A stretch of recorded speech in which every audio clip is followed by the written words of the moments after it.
여러분 안녕하십니까? 말씀으로 하루를 여는 천수답의 새벽 묵상입니다. 사사기 1장을 오늘부터 묵상합니다. 쫓아내지 못하였으므로.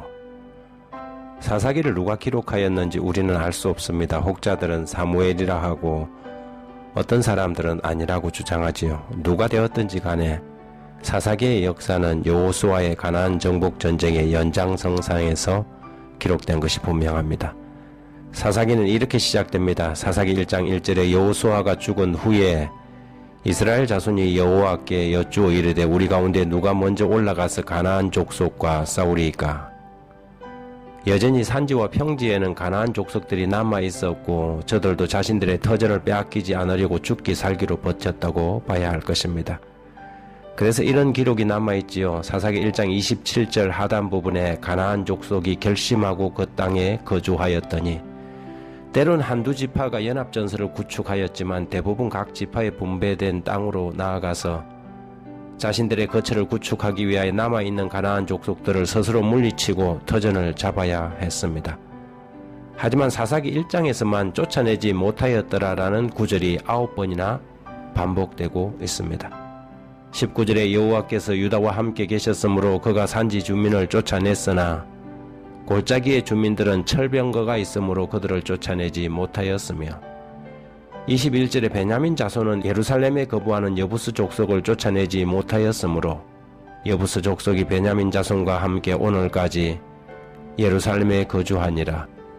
계속되는 실패의 기록들은 향후 사사기 역사에서 어떤 일들이 벌어질 것인지 예견 가능한 복선처럼 우리에게 들립니다.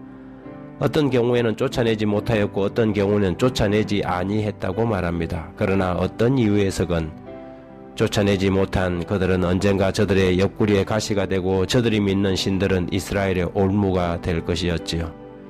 마음속에 남겨둔 죄는 단 하나라도 그것이 마침내 올무가 되고 가시가 되는 것입니다. 교회에서나 가정에서나 우리가 완전히 정리하지 못한 세속적인 것들은 손톱 밑에 가시처럼 언젠가는 우리를 괴롭히게 될 것이지요.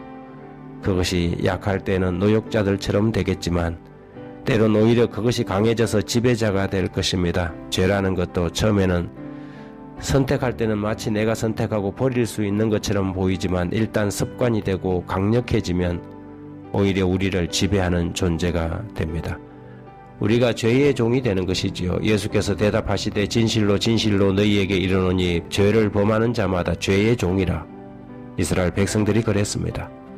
그들이 쫓아내지 못한 주변국들이 결국 저들을 공격하고 지배하고 괴롭힐 것이었습니다. 하지만 사사기의 역사가 꼭 실패의 역사만 기록한 것은 아닙니다.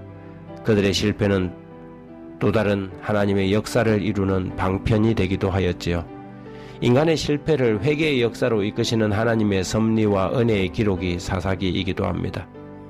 우리 재림교회 성경주석 사사기 서론 부분에 보면 그것은 반복되는 죄와 계속하여 새로운 구원의 방법을 고안하시는 하나님의 은혜의 역사라고 기록합니다. 이 땅에서 살아가는 우리는 절대적인 완전에 도달할 수 없지요. 우리는 우리의 영역 안에서만 그분을 의지함으로 상대적으로 완전할 뿐입니다. 상대적 완전이란 끊임없이 완전에 대한 굶주림, 모자람이 상존한다는 것입니다. 그래서 절대 우쭐하지 않고 절대 자랑할 수 없지요. 계속해서 배고프고 더 갈급해지기 때문입니다. 그래서 죄인의 완전이란 어쩌면 회개의 깊이와 비례한다고 볼 수 있습니다. 때론 그런 생각을 합니다. 내 안에 존재하는 여전한 불안감과 부족함이 나를 더 주님께 의존하게 한다는 사실이지요. 실수하고 잘못하는 나를 볼 때마다 너는 예수 없이는 살 수 없는 존재구나 하고 자신의 위치를 발견하게 됩니다. 그런 의미에서 실패의 기록인 사사기는 오히려 은혜의 책이기도 합니다. 아무리 들여다보아도 허천투성이인 우리의 삶을 오늘부터 사사기의 두루마리 위에 올려놓고 하나님이 주시는 음성의 귀를 기울여 봐야 하겠습니다. 하나님 아버지, 아직도 끝내지 못한 숙제를 남겨둔 것처럼 개운치 않은 우리의 삶에 오로지 주님 한 분만 모시고 말끔히 해결되는 사실을 사사기를 통해 배우고 싶습니다. 세상에 이런저런 유혹에 물들고 넘어져 만신창이가 된 영혼들을 어떻게 구원하시는지 그 역사를 읽어나가게 하시고 우리들의 삶에 바르게 적용하여 주님의 명령을 청종하며 사는 즐거운 자유자가 되게 하옵소서. 주님께 더 가까이, 주님을 더 간절히 사모하게 하옵소서. 예수님 이름으로 기도합니다.